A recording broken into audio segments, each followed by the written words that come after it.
Good morning students. आज हम पहले ही चैप्टर के अगले पार्ट पर पहुंचते हैं, प्रकाश का अपवर्तन। आपकी नेक्स्ट हेडिंग इसी को इंग्लिश में कहेंगे रिफ्रैक्शन ऑफ लाइट। अभी आप जितना भी पढ़ चुके हैं वो सब आपका परावर्तन के नियम थे, परावर्तन से संबंधित सारी चीजें थी। अब हमें क्या पढ़ना है? प्रकाश का अपवर्तन। तो प्रकाश का अपवर्तन आपका दो माध्यमों में होता है। कभी भी आपको जो पृष्ठ की आवश्यकता पड़ेगी प्रकाश के अपवर्तन में, तो उसके लिए आपका जो पृष्ठ होना चाहिए वो पारदर्शी होना चाहिए। प्रकाश की घटना का सबसे इंपॉर्टेंट पार्ट आपका ये रहता है कि जो पृष्ठ है वो आपका पारदर्शी हो। अब इसके पश्चात आप पृष्ठ हो जाता है। प्रकाश की आपतित किरण जानते हैं, आपतित किरण आपकी ये है, मतलब किसी पृष्ठ पर जब प्रकाश की किरण गिरती है तो वह आपतित किरण कहलाती है। और इसके आगे हम इसको पहले चित्र को देखते हैं। ये M1 M2 आपका पृष्ठ हो गया, N1O आपका अभिलंब हो जाएगा, ये आपकी आपतित किरण हो जाएगी। इसको हम क्या नाम दे सकते हैं? आपतित किरण। ये आपकी आपतित किरण हो गई। इसको हम क्या नाम दे सकते हैं? आपका पृष्ठ।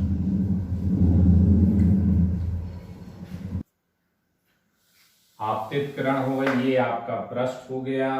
और अपवर्तन के लिए दो माध्यमों की आवश्यकता होती है। आपको हमेशा ध्यान देना चाहिए कि कभी भी आप किसी भी पारदर्शी पृष्ठ को देखते हैं, जैसे आपका जल है, जल की आप तली को देखते हैं तो उसमें से दिखाई दे जाता है। शीशा है जिस पर कोई कालिख नहीं लगी होती है, तो शीशे में भी आप एक तरफ से दूसरी तरफ देख सकते हैं। आपकी पॉलीथीन भी रहती है, आपको एक तरफ से दूसरी तरफ दिखाई दे जाती है। बहुत से ऐसे उदाहरण हैं जिसमें आप एक माध्यम से दूसरे माध्यम में हम देख सकते हैं। तो ऐसे सभी पारदर्शी माध्यमों में ही प्रकाश के अपवर्तन की घटना संभव होती है।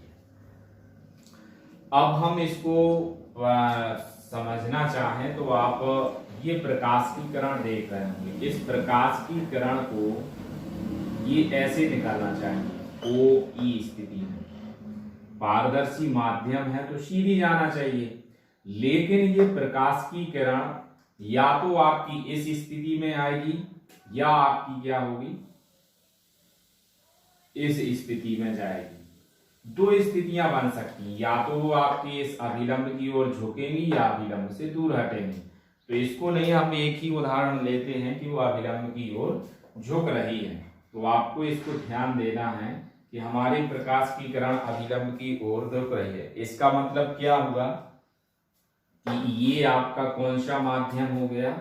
इसको हम पहले माध्यम को विरल नाम दे देते हैं और इसको दे देते हैं आपका सघन। अब आपके दो माध्यम हो गए, विरल माध्यम और सघन माध्यम। अब प्रकाश की किरण OA पृष्ठ पर गिरी, पृष्ठ पे गिरने के पश्चात अभिलंब की ओर क्या हो रही है? झुक जा रही है। अब आपको इसको परिभाषित करना है।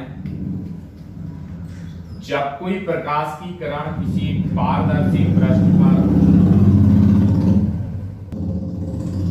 पृष्ठ पर गिरती है तो वह अपने मार्ग से विचलित हो जाती है। अपने मार्ग से क्या हो जाती है? विचलित हो जाती है। जब कोई प्रकाश की किरण किसी पारदर्शी माध्यम पर, किसी पारदर्शी पृष्ठ पर आपतित होती है तो वह आंशिक रूप से अपने मार्ग से विचलित हो जाती है। प्रकाश की इस घटना को प्रकाश का अपवर्तन कहते हैं। इसके पश्चात ये आपतित किरण हो गई, तो इसका हम नाम क्या दे देंगे? आपका अपवर्तित किरण, ये अपवर्तित किरण हो जाएगी।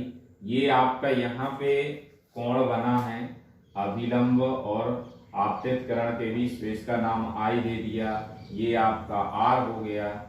तो अब हम परिभाषित करना चाहते हैं अभिलंब और आपतित किरण के बीच बने कोण को आपतित कोण कहते हैं, और अभिलंब और अपवर्तित किरण के बीच बने कोण को अपवर्तित कोण कहते हैं, जैसे आई और आर से क्रमशः प्रदर्शित किया गया है। आपका ये हो गया। अब आप यदि चित्र परिभाषा के पश्चात, परिभाषा सबसे पहले आप लिखेंगे, जब प्रकाश की किरणें एक पारदर्शी माध्यम से दूसरे पारदर्शी माध्यम में, हम पहले आपका हेडिंग लिख दें, क्या आएगी हेडिंग, परिभाषा। परिभाषा में आपका डेफिनेशन DEFINATION, डेफिनेशन, परिभाषा। देखिए, जब कोई प्रकाश की किरण किसी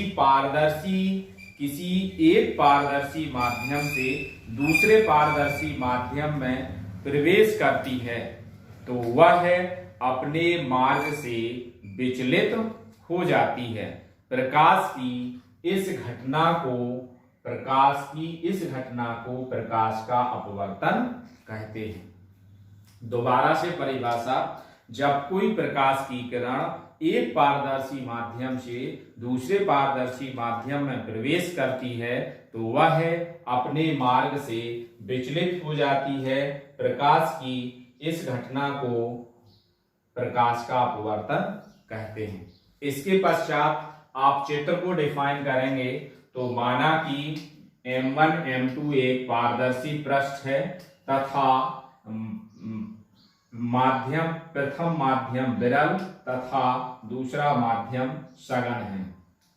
आपतित किरण OA, प्रथम माध्यम में आपतित किरण OA पृष्ठ M1 M2 पर आपतित होती है और दूसरे माध्यम में किरण OB अभिलंब की ओर झुक जाती है। N1 O N2 अभिलंब है, जो आपका दोनों माध्यमों में, पहले माध्यम में अभिलंब N1O तथा द्वितीय माध्यम में ON2 है। आपतित कोण I और अपवर्तित कोण R है। ये आपके चित्र की डेफिनेशन और चित्र के बारे में हो जाएगा। अब आप जब प्रकाश का, इसके बाद हम विरल और सघन माध्यम को यदि समझते हैं तो आप फिर और परिभाषा आप बना सकते हैं।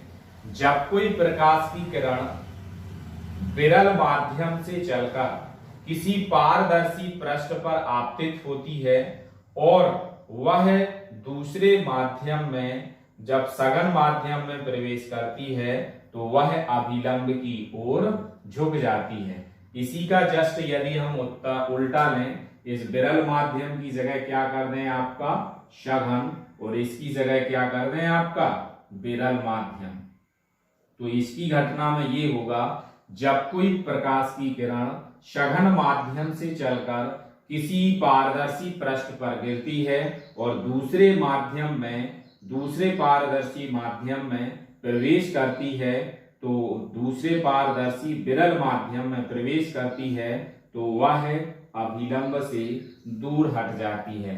प्रकाश की इन दोनों घटनाओं को ही हम प्रकाश का अपवर्तन भी कहते हैं। तो आपको ध्यान रखना है, विरल माध्यम से सघन में जाएगी तो अभिलंब की ओर झुकेगी, और सघन माध्यम से विरल माध्यम में जाएगी तो अभिलंब से दूर हट जाती है।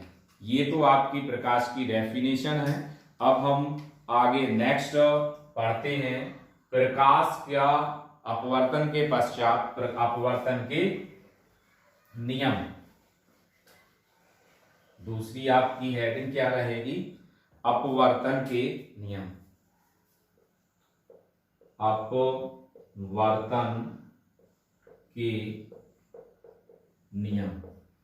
अपवर्तन के नियम को हम इंग्लिश में क्या कहेंगे, अपवर्तन के नियम, law of refraction, LAW, law of refraction. सन। इसमें आप पहला नियम फर्स्ट पॉइंट डालते हैं।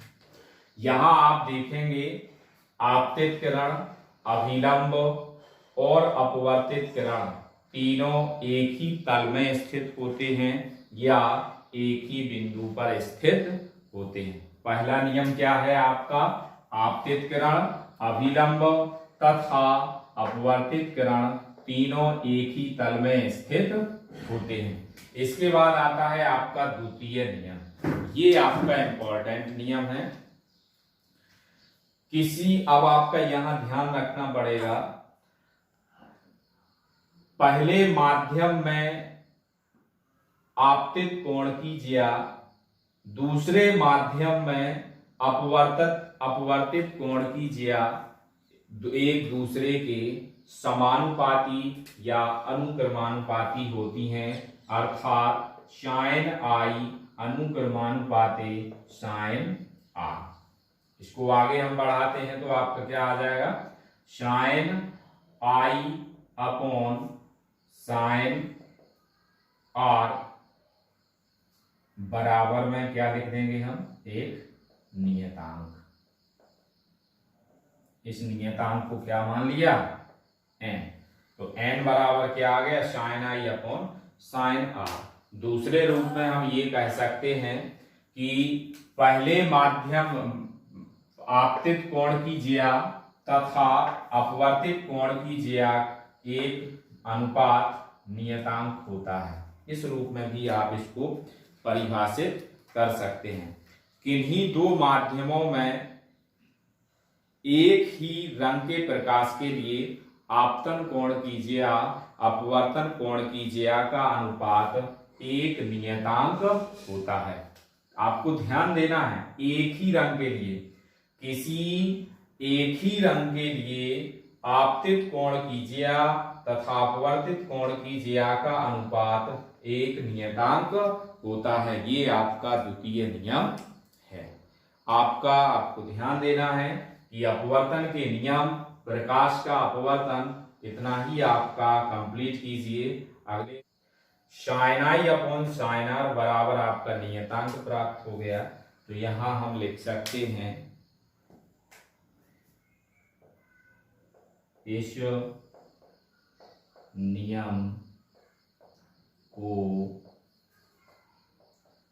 स्नेल का नियम कहते हैं। तो आपको ध्यान रखना है कि यदि आपका क्वेश्चन आता है कि स्नेल का नियम किसे कहते हैं, तो आप अपवर्तन के द्वितीय नियम को लिख देंगे कि साइन आपतित कोण की ज्या अपवर्तित कोण की ज्या के समानुपाती होती है, अर्थात आपतित कोण की ज्या अपवर्तित कोण की ज्या का अनुपात एक नियतांक होता है। इस नियतांक को n से प्रदर्शित करते हैं और इसे